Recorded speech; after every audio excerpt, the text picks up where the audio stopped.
കോർപ്പറേഷനിലെ UDF തിളക്കമാർന്ന വിജയം നേടുന്ന സാഹചര്യമാണ് നിലവിലുള്ളത്. ഒരു കാലത്തുമില്ലാത്ത നിലയിലുള്ള ജനങ്ങളുടെ പിന്തുണ UDFന് ലഭിക്കുകയാണ്. 50 വർഷത്തെ ദുർഭരണം അവസാനിപ്പിക്കണം. ഒരു മാറ്റത്തിന്റെ കാറ്റ് കോഴിക്കോട്ട് വീശുകയാണ്. ഞങ്ങൾക്ക് പൂർണ്ണ സംതൃപ്തി ഈ കാര്യത്തിലുണ്ട്. മറ്റൊരു കാര്യം എനിക്ക് പറയാനുള്ളത്, ED വെച്ച് BJPയും CPM കളിക്കുകയാണ്. ED ഓരോ തെരഞ്ഞെടുപ്പ് വരുമ്പോഴും നോട്ടീസ് അയക്കും.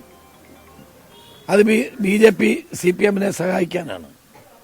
തെരഞ്ഞെടുപ്പ് കഴിഞ്ഞാൽ ED ഇല്ല, നോട്ടീസും ഇല്ല, ഒന്നുമില്ല, നടപടിയില്ല. അപ്പോൾ ഇപ്പം കൊടുത്തിരിക്കുന്ന നോട്ടീസ് ദുർബലമാകുന്ന ജനവിരുദ്ധത നിറഞ്ഞ ഈ ഗവൺമെന്റിനെയും മുഖ്യമന്ത്രിയെയും സംരക്ഷിക്കാൻ വേണ്ടിയാണ്. കേരളത്തിന്റെ ഖജനാവിൽ 5 പൈസയില്ല.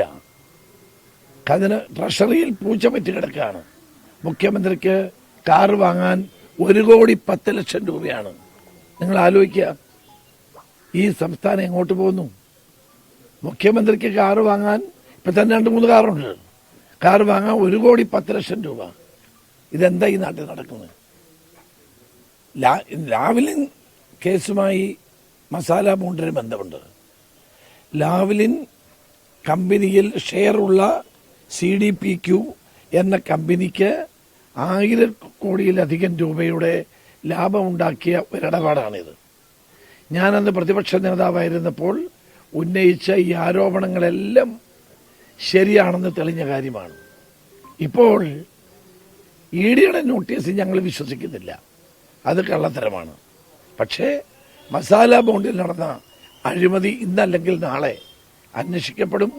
അതിന് കുറ്റക്കാരെ നിയമത്തിന് മുമ്പിൽ കൊണ്ടുവരാൻ ഞങ്ങൾ എല്ലാ പരിശ്രമവും നടത്തും. വല്ല സംശയമുണ്ടോ? സ്വർണ്ണക്കള്ളക്കടത്ത് എവിടെ പോയി?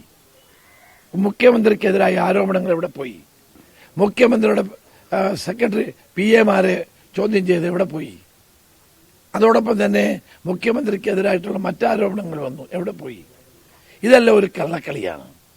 CPMും BJPയും തമ്മിലുള്ള അണ്ടർഹാൻഡ് ഡീലാണ്. ഇവർ തമ്മിലുള്ള അന്തർധാരയാണ്. അതുകൊണ്ട് ഈ നോട്ടീസിനെ നിങ്ങൾ ആരും ഗൗരവത്തിലെടുക്കണ്ട. ഇന്നലെ തോമസ് ഐസക് പറഞ്ഞത് വികസനത്തിന് വേണ്ടി എടുത്ത പണമാണ്, അതിനുവേണ്ടിയാണ് ചെലവഴിച്ചതെന്നുള്ളതായിരുന്നു.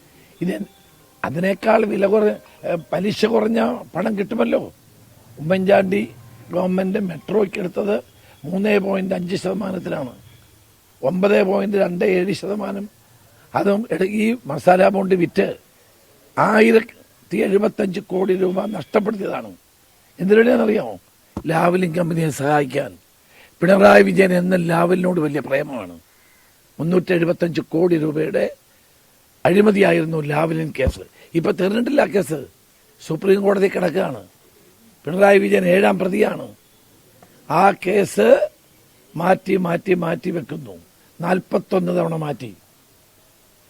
എങ്ങനെ മാറ്റി? CPM BJP ബന്ധത്തിന്റെ ഭാഗമല്ലേ ഈ മാറ്റലെല്ലാം? ഇന്ത്യയിൽ ഏതെങ്കിലും ഒരു കേസ് സുപ്രീം കോടതിയിൽ 41 തവണ മാറ്റിവെച്ചിട്ടുണ്ടോ? ഇനിയും മാറ്റും. അപ്പൊ പക്ഷേ സത്യത്തെ ആർക്കും മറയ്ക്കാൻ കഴിയില്ല.